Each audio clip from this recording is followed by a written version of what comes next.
Hi, I'm Tony Lawrence. I write at PC Unix, that's PCUNIX medium.com, and this is the video version of my article about what happens if quantum computers break encryption. I hope you enjoy it. Google thinks that encryption will be broken by quantum computing within a very few years. They're saying as early as 2029, and that's only 3 years from now as I'm recording this. And what most people think is, oh boy, then somebody steals our everything. Well, no, that's not going to be what happens, or if it is, it's not going to amount to anything. Because the point is that if somebody stole large amounts of money, and we knew that encryption had been broken by them, and that's how they got all that, then we don't trust anything. We don't trust any digital records at all. So that all collapses right there. So they would not have any particular advantage over the rest of us. They could steal property. They could steal that type of thing. But it's still the same thing. If we know about it, confidence in everything that is digitally protected by encryption goes away. So that's the end of that. If we knew that encryption had been broken, then immediately the thought is that we would create new encryption methods and that would solve the problem. Yeah, but that's a bit of a hopeful outcome. We don't really know. I certainly don't know that you can write an algorithm that will not be breakable by a quantum computer. Who knows? I don't know. I don't think anybody really knows. I know that they think they know. I know they think that they can protect us, but lots of, I thought, has turned out to be, sorry about that. So if you can't do that, then what has to happen is that you have to try to rebuild paper records from whatever information you have. And that could be difficult. It would take time, and there'd always be uncertainty in it, so you'd want to be checking things, especially when it was a lot of money. You'd want to be checking things very carefully, and it would hold things up for a long time. What wouldn't fall apart is local business, because many of us would still have cash on hand or be trusted to be able to pay for what we're borrowing from other people when the system is straightened out again, hopefully straightened out again. Yeah, prices would probably go up because people wouldn't be sure of how often they're going to get paid or whether some people would be able to pay at all. But generally speaking, a local economy could limp along. A local economy could even print its own money and promise to make that good later. It could happen. Local economies could work as long as there are local businesses, production, farms. You can't depend upon foreign imports anymore in situations like that. Only local business can really prosper and keep people healthy and well fed. And in some places that could be impossible. So everything would become slower and more expensive. So banking, you couldn't trust that you could use a check, of course, you could mail a check, but the bank is not necessarily going to trust that check if it comes from a different bank, and they're going to have to verify it. It's going to take time. It's going to be confusing. There's going to be fraud.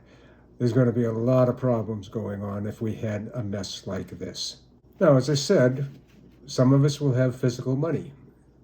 All of us probably have at least a few dollars in our wallets, but beyond that, the bank is going to have to trust us that we really are the person who has the account. And that could be difficult without encrypted records.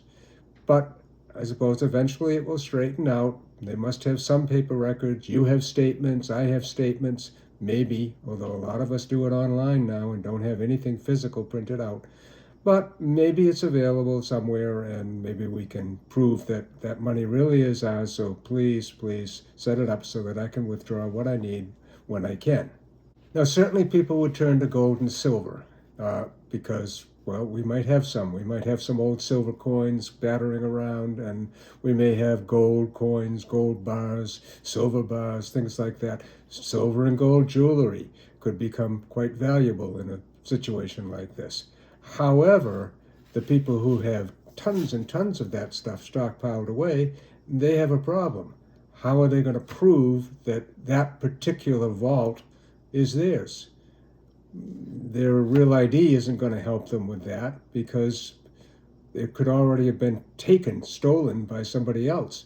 The physical vault, the records that say that this vault belongs to so and so, that could have been altered and changed. And how are you going to prove that it was yours before the thief stole it? Now, the very wealthy still have advantages. They're going to own property, they're going to own factories and all of that. But still, that could be attacked by people breaking encryption also, because they could create false records, false titles, false ownership papers, all of that, and be encrypted so that it looked like they had purchased the property prior to all this happening. It could probably get straightened out. There'd probably be enough evidence of fraud there to fix it, but again, it would take time. And the farther away you are physically from wherever your wealth is, whatever the asset is, another home, a factory, whatever, the farther away you are from it, the more difficult it's going to be to prove that you are the one that owned it. So the rich will have advantages, as they always do, but it's going to be more difficult for them. So in general, everything's going to slow down. Everything's going to slow down. Me doing business with somebody in New York is going to be difficult, extremely difficult. Me doing business with somebody in England might be impossible to do. Well, nothing's impossible, but it could take so much time and trouble to verify that I am really the person sending the check is good, and they really do have the goods, and the goods are exactly what I wanted, and it's going to be shipped back to me, and it's going to get to me. It's not going to be stolen on the way by somebody hacking some encryption and the shipping stuff. All of this stuff would be very, very difficult to work with. Could be done. After all, we did it for thousands of years before we had computers, but it's going to take much more time. Especially changing systems like this is going to confuse people and cause problems and be absolutely a mess that would just slow everything way down. Molasses for the economy. I would think that the federal government, if it wants to send out things like Social Security and other welfare checks or anything like that, would start relying heavily on the post office, which totally could change the appearance and the functions of the postal system as we know it now. It would be what it might have been years ago, a place where you could buy stamps, a place where you could pick up your Social Security check, a place where you could get anything that has to do with longer range finance, obviously would have to be delivered. So the postal system might regain importance in a post-encryption world. Speaking of things like that, welfare systems, Social Security and all that, might not be giving out money at all. They might just be paying your bills for you to your landlord, to your mortgage, to your bank, just in order, because those are the things that they were able to prove first, so they would pay them rather than sending money to you. And then maybe a small amount of money goes to the bank that you have told them is yours, because that's going to be harder to prove. It's probably easier to prove that so-and-so was living in this house, that that house was owned by so-and-so, and the rent was such and such, and therefore we're going to pay that much out of Social Security that is owed to this other person. And what's the end of all this? I don't know. I don't know. If we can develop a secure method of encryption, that's great. Then we fix it. We might have some temporary upset, some temporary confusion. People might lose money. There's going to be fraud that's going to be harder to prove. All of that could happen. But it might be a short term. Then again, it might be a longer term. We might have a real long crash. So what do you think? I think that, I hope that we can stop this from happening, that we do already have algorithms that will produce unbreakable encryption that quantum computing can't screw up all of our lives as it would have otherwise.